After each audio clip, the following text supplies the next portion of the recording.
A former NHS cancer consultant is under investigation after concerns were raised that he prolonged some patients' chemotherapy. The standard guidelines recommend 6 to 12 rounds of a certain treatment used on brain tumours. Becky Jones received more than 100 cycles over 10 years, even though another oncologist later told her there was no convincing evidence for its long-term benefit.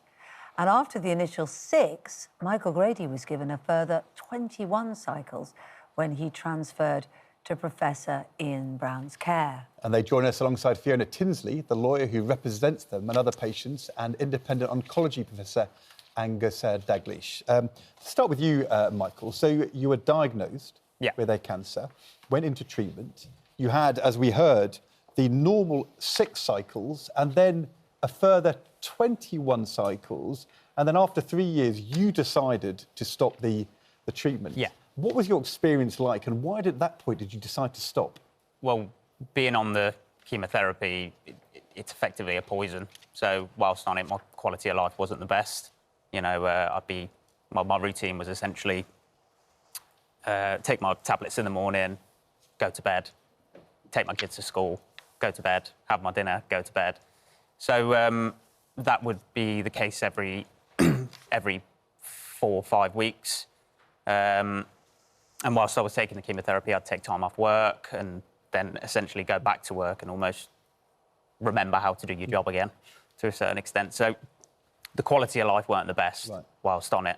But the tumour did stabilise. Yes. Was that why you stopped the treatment? Do you think the treatment had a positive impact upon the tumour? It's difficult to say, to be honest with you. But I think more down to the surgery, definitely, because around 95% of the tumour was removed, and then being on the temozolomide for a period of time, I believe, kept it away. But it's just whether or not it's a case of did it do more harm than good, if you see what I mean, being on it over the guidelines and what they specify.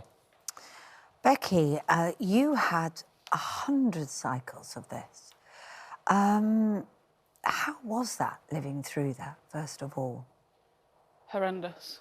Every time I took the chemotherapy, there were so many side effects. Sickness, sheer exhaustion, mouth ulcers, chronic stomach pain constantly.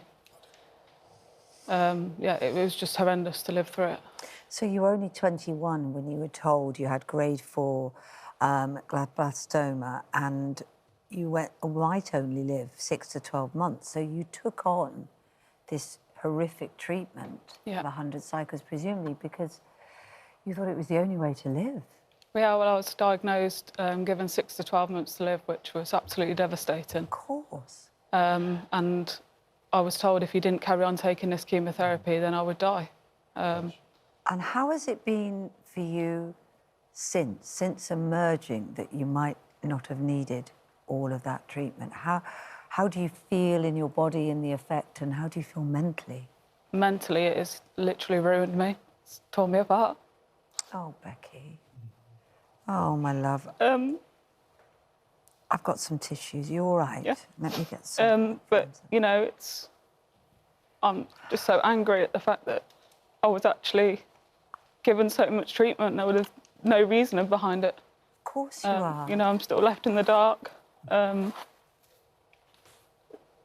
just want answers. And how have you managed? There you go, have a tissue while you gather yourself. What kind of answers have you had, and what can you piece together? So when Professor Brown retired, I was then transferred to another oncologist who told me that there was no scientific evidence to prove the amount of treatment that I had and any benefits from it. So that is basically the only answer I've had, and there is an ongoing investigation at the moment due to the scanty diagnosis at the start. It's very brave of you to talk about it, but I know that comes from a place of frustration and anger. We should say, tried to contact Professor Ian Brown, haven't we? but he declined to comment. I'm going to turn to independent oncologist Professor Dalgleish in a second, but we did get a response from the university hospitals Coventry and Warwick. That NHS troll told us that glioblastoma is an extremely complex condition and all modes of treatment carry the risk of complications and side effects. Guidelines recognise that clinicians can exercise professional judgment over treatment. It adds that it's commissioned the Royal College of Physicians to conduct an independent review and is committed to providing the safest possible care. Professor Dalgleish, I know you've not been able to review all of Michael and Becky's notes, so you can't comment on their cases in detail, but we've heard that they had an extended treatment with this chemotherapy, much longer than the normal guideline of 6 cycles. Could there ever be an argument for such extended treatment? Well, yes, there is initially, but first of all, 6 months used to be standard, and then there's been studies looking at 12 months, and it's not unusual to use 12 months of this drug now. And also I'm aware of several patients who have extended that period of time because they're chasing down the tumour, i.e. the tumour's slowly responding to it. What is extraordinary is that they've gone on this length of time. I would expect... In Becky's case, 100 cycles. Yeah, I mean, is that one a month? Yes, yes. So we would years normally... and years of this, Yeah, yes. We would review terms. such a decision to go over 12 months, very carefully review it every 6 months. So the MDT, are we doing the right thing? Are there new treatments that would be better here? And I must say, I do believe there is a tendency to gross over treatment at the moment, so, throughout oncology. So it's a very reasonable thing to keep saying, is it right to carry on, or should we stop now and have a rest and see what is going on? So I think professionally, you have concerns about what you've heard today. I'm the length of time I'm quite alarmed at, to be quite honest. But the concept of chasing a tumour down is not unusual. But here, to go on for years without having a case conference with everybody involved to see if it's the right thing to do. Right. And I understand you don't always see the consultant with regards to these decisions, let alone. Have a big... I think there is an argument between the hospital and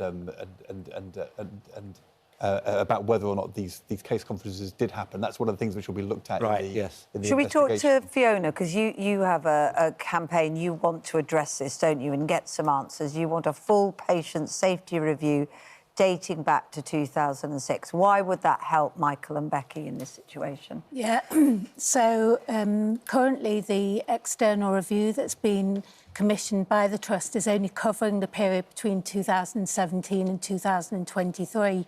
But we do know that there are patients going back as far as 2006. And as far as we're concerned, all of those patients matter in this case and in this investigation, and therefore should be involved in the scope of this investigation. All of these patients are entitled to answers, transparency and accountability from the Trust. Of course they are. Becky, obviously the trauma has been horrific mentally. How are you physically? Has there been some success in the sense of arresting the cancer in the first place? Like I say, there's still ongoing investigations, yes. And there's not a lot I can say at the moment. OK. Yeah,